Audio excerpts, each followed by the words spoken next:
की second lecture को cover करेंगे।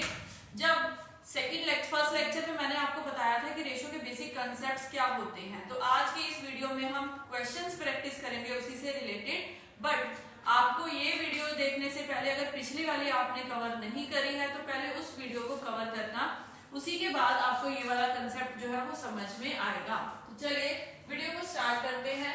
हमारा फर्स्ट क्वेश्चन क्या है यहाँ पे, if a ratio b is this and b ratio c is this, तो find a ratio b ratio c। Last class में मैंने आपको बताया था कि कैसे आप कॉमन रेशो निकाल सकते हो a b और c की, वही कंसेप्ट यहाँ पे यूज करना है। तो उसमें बताया था जो पर्सन कॉमन है उसी को उसी के नीचे लिखना है, और जो ब्लैंक स्पेसेस यहाँ पे आपको दिख रही है उन दोनों को आप फिल करोगे। फिल करने के लिए साथ वाला नंबर ही यहाँ लगाएंगे। तो जब मैंने ये लगाया फिर क्या करना है आपको ए पर्सन के नीचे दो रेशोज दिख रही हैं, बी के नीचे भी और सी के नीचे भी, तो दोनों को आपको मल्टीप्लाई करना है। तो यहाँ पे अगर 5 को 6 से मल्टीप्लाई करा तो 30, 7 को 6 के साथ किया तो 42, 7 को 7 के साथ किया तो 49। सो हमारी रेशो बनी है 30, 42 एंड 49। सो क्वेश्चन में डी ऑप्शन हमारा यहाँ पे करेक्ट आंसर है। So done. पहला क्वेश्चन जल्दी से इसीलिए किया बिकॉज लास्ट क्लास में हम इसको कवर कर चुके हैं। तो चलिए let's move to the next one. अगर x की वैल्यू जो है वो 1/3 y के बराबर है और y की वैल्यू 1/2 z के बराबर है, तो x y z की रेशो क्या होगी। सो ये क्वेश्चन तो वही है, बट देखो x लिखने का पैटर्न बदल गया, 1/3 y लिख दिया। यहाँ पे आपको क्या करना है, अगर x की वैल्यू 1/3 y है तो मैं सीधा ही आपको शॉर्टकट बताती हूँ कि x रेशो y लिखी जा सकती है। कैसे, जो देखो x के साथ नंबर सामने है इक्वल्स टू में, तो वो x को दे दो, जो y के साथ है उसको y को दे दो। नहीं समझ में आया तो देखो इसका जो नंबर बनेगा वो 1/3 बनेगा। जैसे लिखा है वैसे ही आप रेशो में बना दो। अभी आप बोलोगे कैसे किया ये, तो उसको कंसेप्ट क्लियर करने के लिए तो देखो ये मेरे पास है x, यहाँ पे मेरे पास है 1/3 y। अगर मैं ये जो y मल्टीप्लाई में है इसको यहाँ लेके आऊँ, ये डिवाइड में बदल जाएगा और मेरे पास नंबर बनेगा 1/3। तो ये जो x के सामने वैल्यू है वो x को दे दी, y के सामने जो वैल्यू है वो y को दे दी। तो यहाँ से हमारी रेशो बनती है 1/3, तो मैंने पहले ही लिख दिया। अभी आपको भी यही याद रखना है। दूसरी तरफ देखो y इक्वल्स टू 1/2z, तो जो y के सामने नंबर है वो y की रेशो है, जो z के सामने नंबर है वो z की रेशो है। तो यहाँ रेशो बनी 1/2। अभी यहाँ पे आपको क्या मिल रहा है कॉमन, तो 1/3 एंड 1/2 मिल रही है। आप यहाँ ब्लैंक्स फिल करोगे तो यहाँ 3 और यहाँ पे आएगा 1। मल्टीप्लाई करने पे आपके पास रेशो बनेगी 1/3:6। तो 1/3:6 ऑप्शन नंबर सी में पड़ा है, यही हमारा करेक्ट आंसर होगा इस केस के अंदर। So done. चले थर्ड वन पे। यस, तो इफ इस क्वेश्चन में क्या है, if m ratio n equals to 3:2 then 4m plus 5n रेशो 4m minus 5n equals to. अभी यहाँ पे रेशो तो दे दी, बट उन्होंने बोला इक्वेशन की फॉर्म में दोनों नंबर्स को सॉल्व करो और उसकी रेशो निकालो। तो ऐसे केस में आप क्या करोगे, जो m और n की रेशो है ना, कुछ नहीं करना, कोई x y z आपको लेट नहीं करना, जो आपको यहाँ पे बोला है बस उसी नंबर को फिल कर दो। यानी कि अगर उन्होंने बोला 4m plus 5n, तो 4m की प्लेस में क्या है 3, तो उससे 3 को मल्टीप्लाई कर देंगे प्लस 5 और n की वैल्यू यहाँ पे है 2 अपॉन 4m। अपॉन क्यों यूज किया मैंने, रेशो को लेके कारण है ना। तो 4m minus 5n, तो 4 फिर से m की वैल्यू 3 माइनस लगा है बीच में, तो 5 n की वैल्यू आ गई 2। तो ये क्या बना मेरे पास, ऊपर बना है 12 plus 10 एंड नीचे बना है आपका 12 minus 10। तो ऊपर किया तो 22, नीचे किया तो 2, दोनों की कटिंग करी तो 11 और 1 हो गया। तो यही हमारा आंसर है 11:1। So done.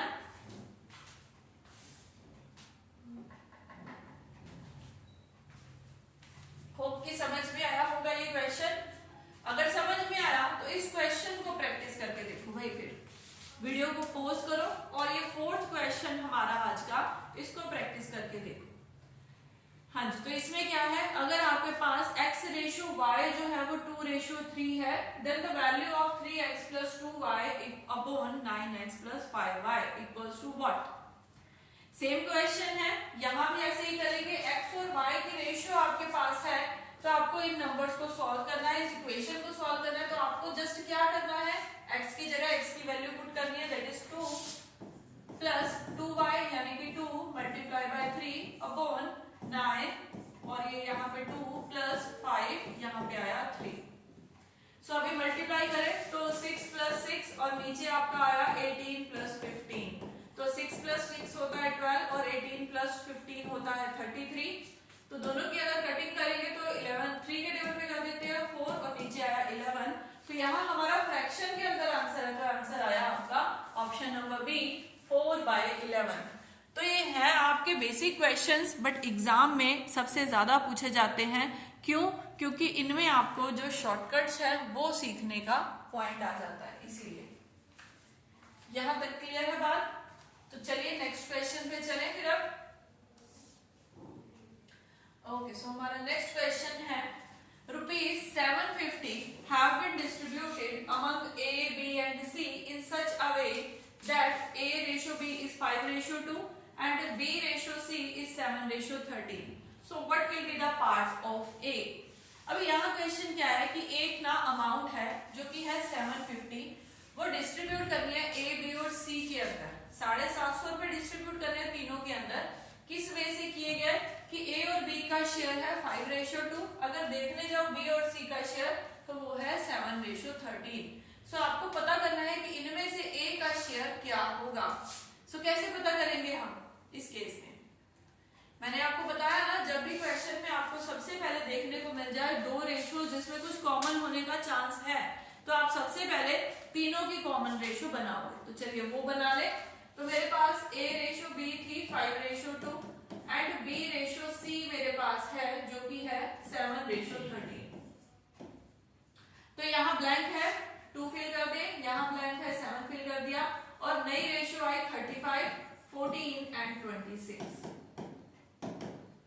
यस, तो मेरी रेशियो बन चुकी है।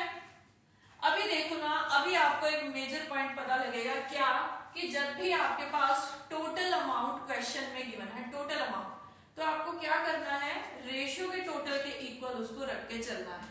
सो यहाँ पे अगर आपको पता है टोटल अमाउंट 750 है, तो वो आप इक्वल रखोगे रेशियो के प्लस के। तो रेशियो का प्लस कितना है, दैट इज 75, है ना। तो 35 प्लस 14 प्लस 26 क्या रेशियो का प्लस आ गया। XYZ नहीं यूज करेंगे हम। यहां से आप क्या करो, रेशियो का जो प्लस है और जो एक्चुअल वैल्यू है, दोनों की अगर कटिंग होती है तो कटिंग करके 1 यूनिट की वैल्यू फाइंड आउट करो। तो 1 यूनिट यहाँ पे किसके इक्वल आएगा, हमारा 10 के। तो बस आपको ये मिल गया कि मेरा 1 यूनिट 10 के बराबर है। अगर 1 यूनिट 10 के बराबर है तो आपको अब क्या निकालना है, जिसका भी शेयर निकालना है उसको इस 1 यूनिट की वैल्यू के साथ मल्टीप्लाई कर दो। तो यहाँ पे आपके पास है A का शेयर, तो A का शेयर है 35, हम A के शेयर को मल्टीप्लाई करते हैं अगर 10 के साथ, तो उसकी वैल्यू इन रुपीज आ जाएगी, दैट इज 350। समझ में आया? तो इस क्वेश्चन में आपका आंसर 350 बना। इसके अलावा अगर आपको वो बोल दे कि B का शेयर निकालो तो 14 × 10 140, C का शेयर निकालना है तो 26 × 10 दैट इज 260। तो क्लियर क्वेश्चन? यस। हाँ, इसी के साथ का एक और क्वेश्चन आपके पास है ये, if an amount is to be distributed among A, B and C। फिर से एक अमाउंट डिस्ट्रीब्यूट करनी है A, B और C के बीच में, in such a way that A's part is twice of B's part, कि A का पार्ट रहे B से 2 गुना, मतलब B को जितना भी मिलेगा A को उसका 2 गुना मिलेगा, and B's part is 4 time of C's part. तो ये टाइम है कि B को मिलेगा जितना C को मिल रहा है उसका 4 गुना। तो कुछ स्टेटमेंट ऐसे कंफ्यूज कर रही है ना, तो what will be their, mutual ratio. तो आपको तीनों की कॉमन रेशियो निकालनी है। इस केस में आप क्या करोगे, A और B की रेशियो सबसे पहले आप बनाओगे। क्या बोला था उन्होंने, B को जितना मिलता है A को उसका ट्वाइस मिलता है। अगर मान लो B को 1 मिला तो A को उसका 2 मिला, तो रेशियो बन गई 2:1, डन। इसके बाद में उन्होंने बोला B's part is 4 time of C, तो जितना B को मिलना है वो कितना है, C का 4 टाइम। तो यहाँ भी हम लेट कर लेते हैं कि अगर C को 1 मिला होगा तो B को उसका 4 टाइम यानी कि 4 मिला होगा, डन। अभी फिर से वही काम हो गया जो फर्स्ट में किया। देखो इतनी लंबी स्टेटमेंट, काम ये करना है, तो चलो करते हैं फिर इसको। तो 2:1 एक है, दूसरी है 4:1। अभी कॉमन करने के लिए यहाँ नंबर आएगा 1 और यहाँ पे आपका आएगा 4 और तीनों को मल्टीप्लाई कर देते हैं। तो यहाँ पे 8, यहाँ 4 और यहाँ 1 रहेगा और आपकी रेशो क्या बनी? 8:4:1, ऑप्शन नंबर सी। क्लियर? चलिए फिर नेक्स्ट वन पे चलें। Ratio of income of Ram and Shyam is 7:17 and ratio of income of Shyam and that is Sohan is 7:17। अभी क्वेश्चन क्या है? राम और श्याम की रेशो है, फिर श्याम और सोहन की रेशो है। तो आइडिया लग गया आप क्वेश्चन को कैसे करना है। If income of Ram is given here, total नहीं है, इन रुपीज आपको अगर किसी पर्टिकुलर पर्सन का शेयर दे दे तो what is the income of Sohan, तो सोहन की इनकम क्या होगी ये हमें फाइंड आउट करना है। तो सबसे पहला काम क्या होना चाहिए क्वेश्चन देखते ही? राम, श्याम और सोहन की कॉमन रेशो निकाल देगा। तो राम और श्याम की रेशो है 7:17 और श्याम और सोहन की रेशो है 7:17।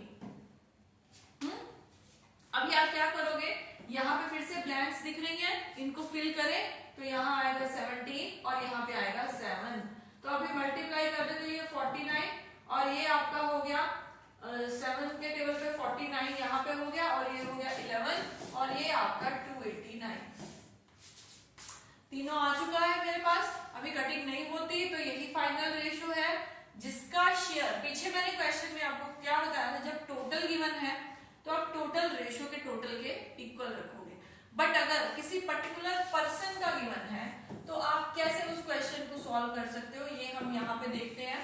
तो यहाँ पे मुझे गिवन है राम की इनकम, फर्स्ट पर्सन है राम जिसका शेयर है 49 बट उसकी एक्चुअल इनकम है 490। तो अगर किसी बंदे का आपको अलग से शेयर पता है, उसकी रेशो पता है, तो दोनों को डिवाइड कर दो। फिर से डिवाइड करोगे तो आपके पास आएगा एक कॉमन मल्टीपल। ये जो कॉमन मल्टीपल आया ना 10, ये रेशो में अगर इसका कॉमन मल्टीपल है तो दूसरे का भी यही है, तीसरे का भी यही है। तो हमें निकालना है इनकम ऑफ सोहन। ये है सोहन, तो सोहन की इनकम के साथ हमें 10 मल्टीप्लाई कर दे तो इन रुपीज उसकी इनकम आ जाएगी 2890। तो समझ में आया? अगर किसी पर्टिकुलर पर्सन की गिवन है तो उसके शेयर के साथ मल्टीप्लाई कर दो, टोटल गिवन है तो टोटल रेशो के बराबर रख के 1 यूनिट निकाल के फिर वही मल्टीपल मिल जाएगा। तो रेशो है इसीलिए कॉमन मल्टीपल, एक से मल्टीप्लाई होता है तो दूसरे से भी वही मल्टीप्लाई होगा। चलिए इसी के साथ एक और क्वेश्चन प्रैक्टिस करेंगे आज। हाँ जी, तो ये क्वेश्चन क्या है? Ratio 3 numbers are in the ratio 3:2:5 and sum of their squares। Okay, तो आपके पास 3 नंबर की अगर रेशो है और आपको उसके स्क्वायर का सम दिया, तीनों नंबर्स का स्क्वायर कर दो, फिर उसका सम जो निकलेगा वो 1862 है।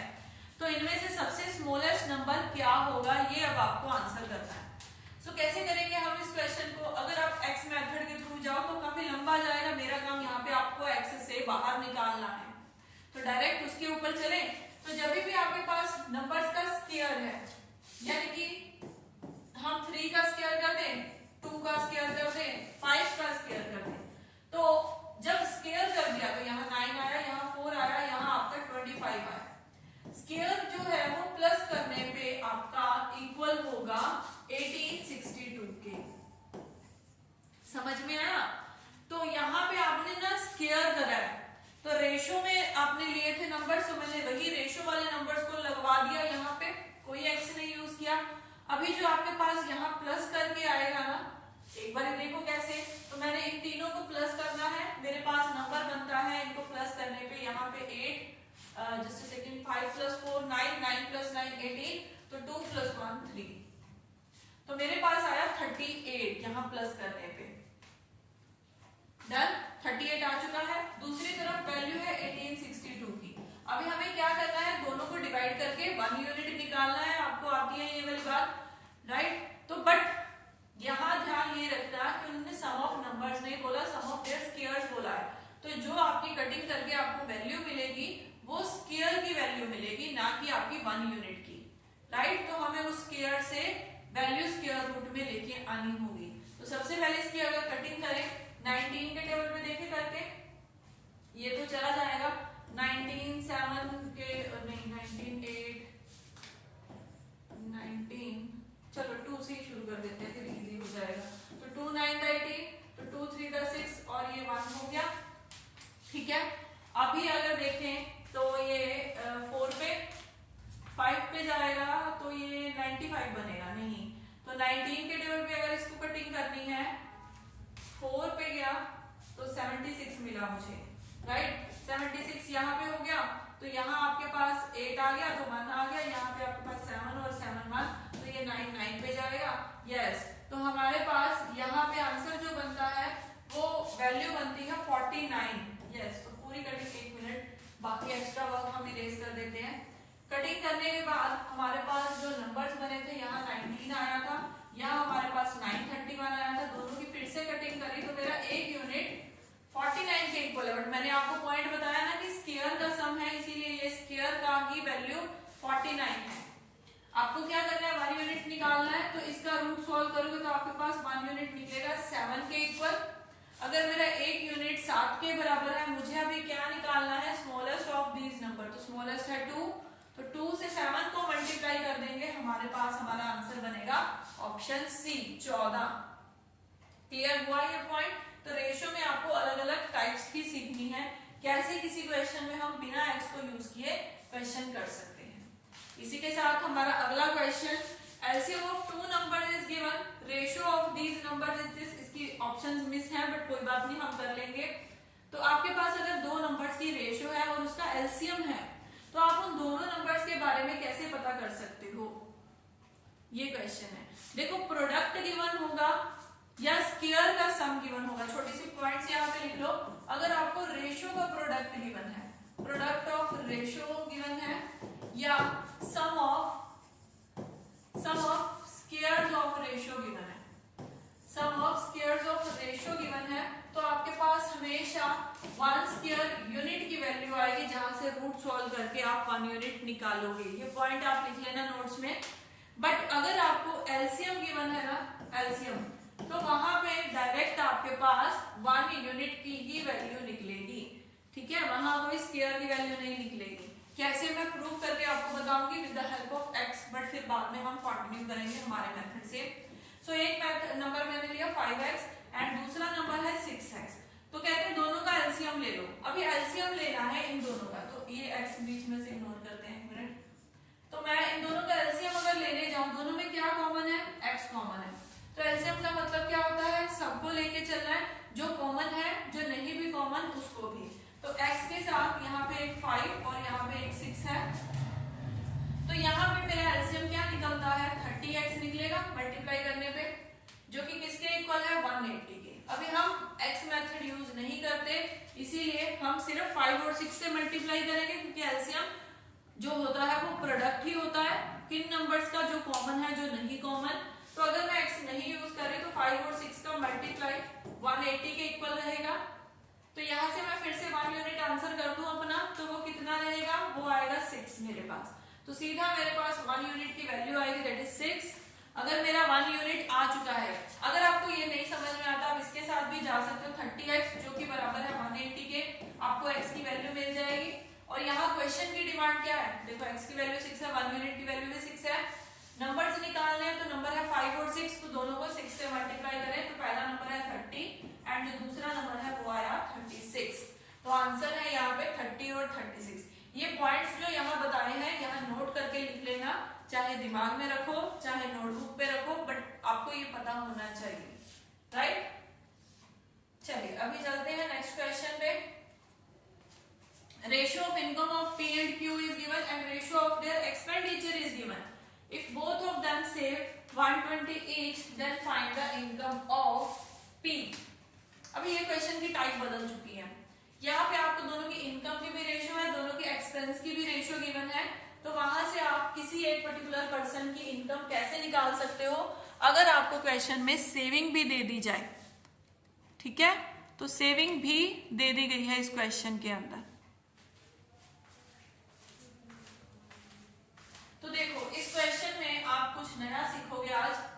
हम कैसे करेंगे इस क्वेश्चन को, तो जो आपके पास दो रेशियोज है ना, दोनों को एक साथ लिख लो। तो मैंने पहली रेशियो लिखी जो इनकम की है P और Q की, 3:4। उसके बाद में दोनों की एक्सपेंस की रेशियो क्या है 2:3 एक्सपेंस की रेशियो, तो वो 3:4 ये 2:3 हो गया।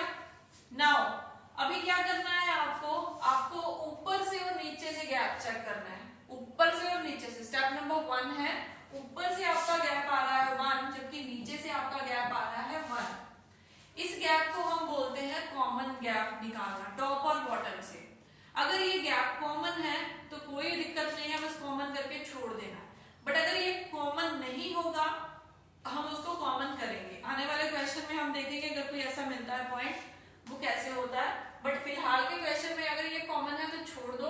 उसके बाद में आप राइट और लेफ्ट दोनों तरफ से डिफरेंस चेक करोगे कितना है। अगर ये कॉमन है तो इन दोनों तरफ का डिफरेंस सेम रहेगा, हमेशा ऐसा होगा। तो स्टेप नंबर 1 में टॉप और बॉटम का गैप लिखा और स्टेप नंबर 2 के अंदर आपने राइट और लेफ्ट का गैप देखा। जो राइट और लेफ्ट में से कोई भी एक ले लो, जो गैप होगा वो आपका वो सेविंग ही तो शो करेगा, है ना कि नहीं? क्यों? क्योंकि ये पी की इनकम है और पी की एक्सपेंस की रेशियो है, तो दोनों के बीच में जो डिफरेंस है वो सेविंग ही है जो कि एट प्रेजेंट 1 है। ये सेविंग मुझे क्वेश्चन में गिवन है इन रुपीस दैट इज 120।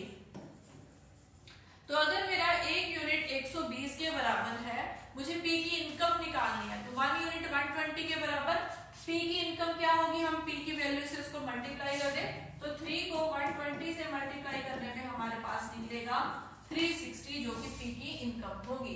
तो देखा कितना इजी है इस क्वेश्चन को अटेम्प्ट करना रेशियो की हेल्प से। सीधा सीखा कुछ नया? चलो फिर ठीक है, ओके। अभी चलते हैं नेक्स्ट क्वेश्चन पे। Two numbers are in the ratio 3:5. If 9 is subtracted from each, then new ratio will become 12:23. So find the smaller numbers. अभी ये भी वही क्वेश्चन है जिसमें आपको दो रेशियोज गिवन है और सेकंड पॉइंट क्या है, दोनों में एक साथ ही इंक्रीज डिक्रीज हो रहा है। तो इसको भी सेम पिछले वाले मेथड से करेंगे। सो पहला नंबर आया 3:5 और दूसरा नंबर आया 12:23। अभी यहाँ देखो गैप कितना है 2 का, यहाँ पे गैप देखो कितना है 11 का। अभी ये गैप कॉमन नहीं है ना, तो वो आ गया सेकंड पॉइंट जिसमें गैप कॉमन करना पड़ेगा। तो सुनो गैप कॉमन कैसे होता है, उसके लिए आप करोगे ये जो रेशियोज आपके पास है इसी को ही गैप को उल्टा के मल्टीप्लाई करना है। यानी कि यहाँ पे गैप अगर 11 है तो मैं दोनों ऊपर वाली रेशियोज को 11 से मल्टीप्लाई करके एक नई रेशियो फॉर्म करूंगी। ऊपर का गैप है 2 तो उसको नीचे वाले दोनों रेशियो से मल्टीप्लाई करके नीचे की रेशियो क्रिएट करेंगे, तो ये बन गई हमारी इतनी। अभी चाहे आप चेक कर लो ऊपर का और नीचे का गैप सेम है। अभी क्या करना है आपको दोनों में डिफरेंस पता करना है। तो यहाँ से अगर देखें तो दोनों का डिफरेंस आता है आपका, यहाँ पे आपके पास है 9 का गैप आ रहा है, 9 का गैप आ गया दोनों के बीच में। अभी ये जो 9 का गैप आया रेशियो कॉमन है हमारी, तो 9 के गैप को एक्चुअल वैल्यू 9 के बराबर रखा जैसे पिछले केस में सेविंग वाले में किया है। तो मेरा एक यूनिट 1 के बराबर आ गया, हो गया। अभी एक यूनिट 1 के बराबर है, सो इट मींस आपको क्या पता करना है, सिर्फ स्मॉलर नंबर। तो स्मॉलर रेशियो नई वाली में से देखोगे, ये भी एक ट्विस्ट है। पुरानी रेशियो अब खत्म हो चुकी है, नई रेशियो के साथ करेंगे। इन दोनों में आपसे पूछा गया स्मॉलर नंबर कौन सा है, तो एक यूनिट अगर 1 के बराबर है 33 इंटू 1 करेंगे वो भी 33 के इक्वल रहेगा। सो यहाँ हमें हमारा राइट आंसर मिल गया option number B. So clear? Okay, इसी के साथ एक और क्वेश्चन है जहां पे आपको रेशियो दी गई है और दोनों को एक साथ डिमिनिश करना है 40 के साथ। डिमिनिश मतलब डिक्रीज करना है। नई रेशियो आपके पास है, क्वेश्चन की डिमांड है डिफरेंस ऑफ द नंबर। जो एक्चुअल नंबर निकलेंगे ना आपके इस नंबर से, उसमें कितना डिफरेंस है ये आपको आंसर करना है। सो इस क्वेश्चन को मैं आपके लिए होमवर्क में छोड़ रही हूँ। क्वेश्चन कंप्लीट करना, कमेंट बॉक्स में अपना आंसर करना, फिर मैं बताऊंगी राइट है कि रॉन्ग है। Okay, yes.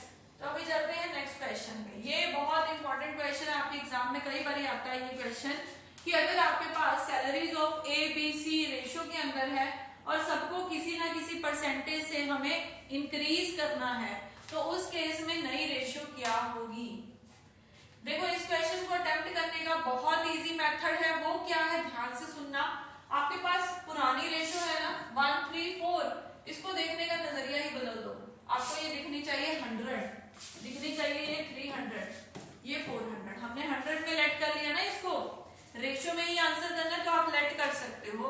अगर आपके क्वेश्चन को जल्दी आंसर करना चाहते हो। अगर बोलते हैं सैलरी इंक्रीज कर दो, मतलब फर्स्ट वन की सैलरी आप 5% यानी कि 105% लगाओगे, ये परसेंटेज में मैंने आपको बताया हुआ है। दूसरे पर्सन की 10% से यानी कि 110% आएगा।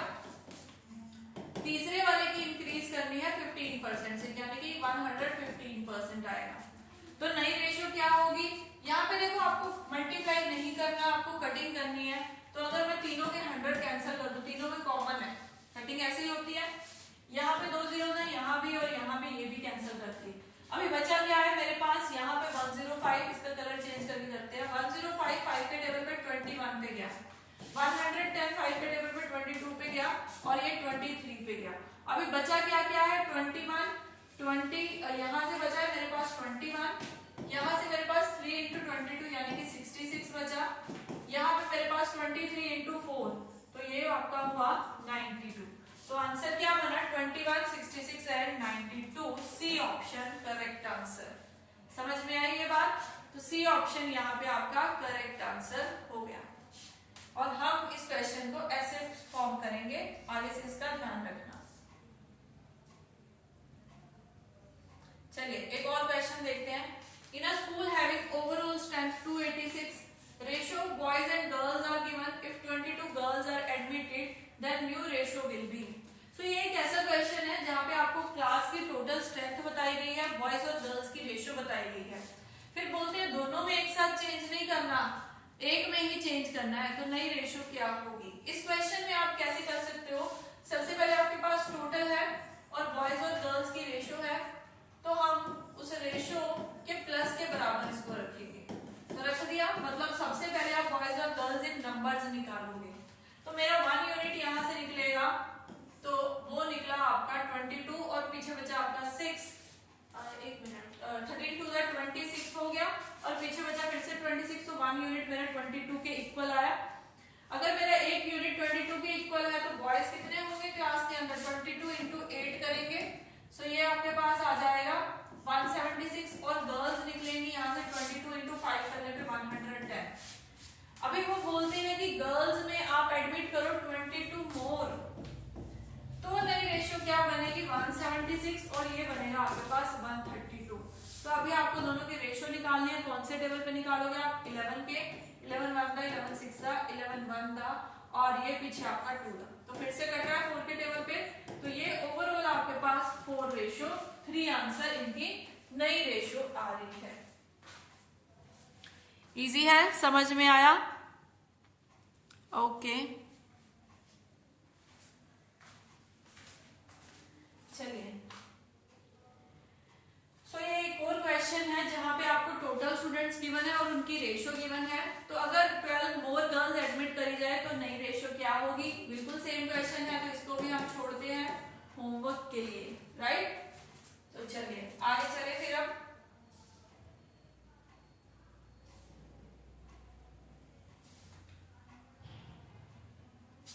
in a mixture of 45 liters, ratio of milk and water is 4:1.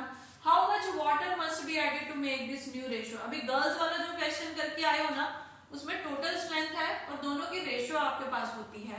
फिर बोलते हैं कि इतने में इतना ऐड किया तो नई रेशियो क्या होगी। यहाँ उल्टा बोल दिया, कितना ऐड करेगी नई रेशियो ये होगी। तो सबसे पहले आपको क्या करना होगा, 45 लीटर्स के अंदर मिल्क और वाटर की क्वांटिटी निकालनी होगी। तो इन दोनों का रेशियो का प्लस है 5, है ना, वो हम इक्वल करेंगे 45 के, तो मेरा 1 यूनिट 9 के इक्वल आएगा।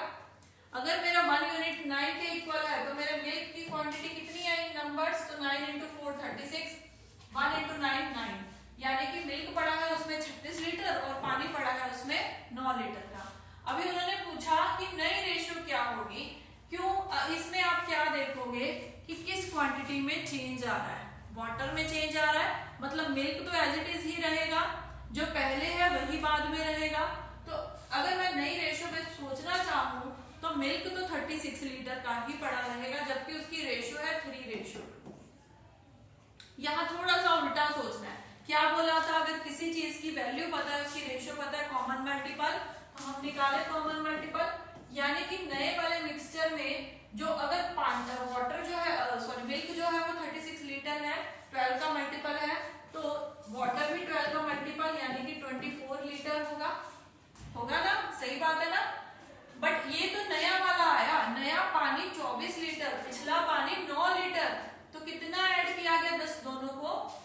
माइनस कर दो, 24 लीटर में से 9 लीटर माइनस करें तो यानी कि 15 लीटर उसमें ऐड हुए होंगे। तो इस क्वेश्चन में राइट आंसर आपका बनता है ऑप्शन सी।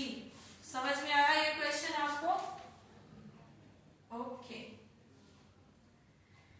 इसी के साथ साथ एक क्वेश्चन मैं आपको होमवर्क में एक और दे रही हूँ, तो 3 क्वेश्चन कुल मिला के आपके होमवर्क में है। यहाँ पे आपको 4 पर्सन है ए बी सी डी जिनके बीच में अमाउंट डिस्ट्रीब्यूट करनी है, और अगर शेयर ऑफ सी जो है वो ए से इतना ज्यादा है तो टोटल अमाउंट ऑफ बी और डी निकालनी है। कैसे करोगे इस क्वेश्चन को प्रैक्टिस, ये मैं आपके ऊपर छोड़ती हूँ, इसको प्रैक्टिस करिएगा। और इनके बीच में 2 क्वेश्चंस ऐसे हैं जो बिल्कुल सेम थे मिल्क वाले कंसेप्ट से। अगर 300 ग्राम का शुगर सॉल्यूशन है जिसमें 40% शुगर है तो 60% क्या होगा? वाटर होगा, है ना, सोल्यूबल आइटम है इसीलिए। अभी यहां से आप रेशो निकाल लोगे, फिर क्वांटिटी निकालोगे, कहते कितनी शुगर और ऐड करी जाए कि रेशो में शुगर और मिल्क की जो रेशो बने वो 50-50% बने। तो ये क्वेश्चन भी आपके लिए है क्योंकि मैं प्रैक्टिस करवा चुकी हूँ, तो इसको भी आप देखना। एक और क्वेश्चन बिल्कुल सेम है, वाटर टू बी एडेड, तो इसीलिए मैंने ये क्वेश्चंस आपको होमवर्क में दिए हैं, और एक एक्स्ट्रा क्वेश्चन लास्ट में आपको 19th वन दिया था मैंने। ठीक है, तो इन क्वेश्चंस को आप प्रैक्टिस करिए आज के, और रेशो का अपना कंसेप्ट क्लियर करिए। मिलेंगे नेक्स्ट वीडियो के अंदर। Thank you everyone.